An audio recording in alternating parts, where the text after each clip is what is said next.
कहानी की शुरुआत होती है एक आदमी से जिसका नाम इचिरो है। इचिरो ने अपनी फैमिली के लिए एक नया घर खरीदा है, लेकिन उसके घर वाले उसकी मेहनत की ज्यादा कदर नहीं करते। वो शिकायत करते हैं कि ये घर बाकी पड़ोस के घरों से छोटा है। बाप ने फैमिली को खुश करने के लिए सुशी खरीदी ताकि सब मिलकर जश्न मना सकें, लेकिन घर वालों ने टेक आउट खाने से इनकार कर दिया और अपने बूढ़े बाप को छोड़कर रेस्टोरेंट चले गए। इचिरो के पास कोई चारा नहीं था, वो अकेला ही जश्न मनाता रहा। दफ्तर में उसका बॉस उसके नए प्रोजेक्ट पर नाराज होता है जो एनर्जी ड्रिंक्स बेचने की कोशिश कर रहा था और उसकी वजह से कंपनी को बड़ा नुकसान हो रहा है। इचिरो सबके सामने माफी मांगता है, जबकि उसका मैनेजर सब को-वर्कर्स के सामने उस पर चीखता है। मुश्किल दिन गुजारने के बाद जब वो घर लौटता है तो देखता है कि एक गंडा उस जैसे आदमी को लूट रहा है। इचिरो डर के मारे पीछे हट जाता है, लेकिन अचानक उसकी बेटी उसे देख लेती है और उसे बुजदिल होने का ताना देती है। घर के बाहर बैठे हुए इचिरो को एक आवारा कुत्ता मिलता है जिसे उसके मालिक ने छोड़ दिया था। वो कुत्ता उसके करीब आता है, उसका नाम है हनाको, और इचिरो फौरन उसके साथ एक रिश्ता महसूस करता है। बीवी अपने शौहर को कुत्ते के साथ देखती है और फौरन कहती है कि उसे घर से निकाल दो। इसी दौरान वो शौहर को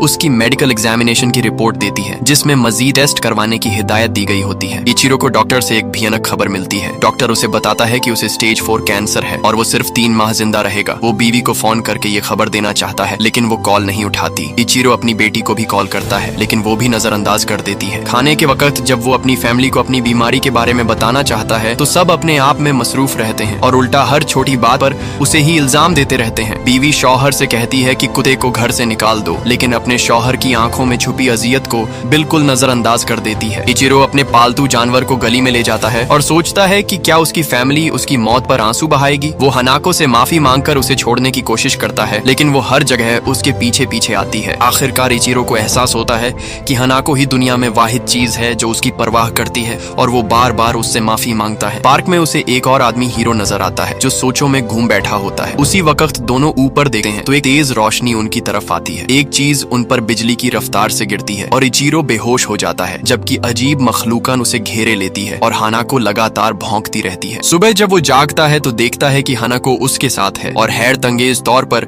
उसकी बिनाई वापस आ चुकी है। अब उसे चश्मे की जरूरत नहीं। इचिरो नाश्ता करने घर आता है, लेकिन देखता है कि वो खाने का जायका महसूस नहीं कर पा रहा। शदीद प्यास लगती है और वो पानी के फव्वारे से पीता है। वो अपने कमरे में जाता है तो देखता है कि उसके बाएं हाथ से धुआं निकल रहा है। अचानक वो हाथ एक बड़ी राइफल में बदल जाता है और वो सूप पर गोली चला देता है जो उसने पहले पिया था। उसका पूरा जिस्म बदलने लगता है और जगह जगह से खुलने लगता है। अंदर से मैकेनिकल पार्ट्स नजर आते हैं। इचिरो खुद को संभालने की कोशिश करता है कि अचानक उसकी बीवी कमरे में दाखिल हो जाती है। पता चलता है कि इचिरो की बेटी मेरी उसी क्लास में पढ़ती है जिसमें हीरो पढ़ता है, वही आदमी जो रात को इचिरो के साथ था। हीरो अपने दोस्त चोको के पास जाता है और फैसला करता है कि उसे अपनी ताकत दिखाए। वो अपनी उंगलियों से दूर बैठी एक चिड़िया को मारने की कोशिश करता है। फिर वो अपने दोस्त को अंडरग्राउंड पार्किंग में ले जाता है, जहां वो गाड़ियों को सिर्फ दिमाग से कंट्रोल कर दिखाता है और अपना मैकेनिकल जिस्म जाहिर करता है। इधर इचिरो दफ्तर से निकलते हुए एक जख्मी कबूतर देखता है। वो उसे उठाकर सीने से लगाता है और हैरत अंगेज तौर पर उसे मुकम्मल सेहतमंद कर देता है, यहाँ तक कि वो फिर से उड़ने लगता है। उसी लम्हे उसे एक और तकलीफ की आवाज सुनाई देती है। वो फौरन अस्पताल पहुंचता है, जहाँ एक बच्चा टर्मिनल इलनेस की वजह से मौत के करीब होता है। इचिरो अपना हाथ बच्चे पर रखता है और उसे सेहतमंद कर देता है, बिल्कुल कबूतर की तरह। जब वो बच्चे की माँ को अपने बेटे से मिलते देखता है तो खुशी से वहाँ से चला जाता है, ये जानकर कि उसने किसी की जान बचाई है। दूसरी तरफ हीरो अपने दोस्त को उन गंडों के पास ले जाता है और उनसे कहता है कि माफी मांगो और वो पैसे वापस करो जो तुमने लिए हैं। वो बुली का हाथ पकड़ता है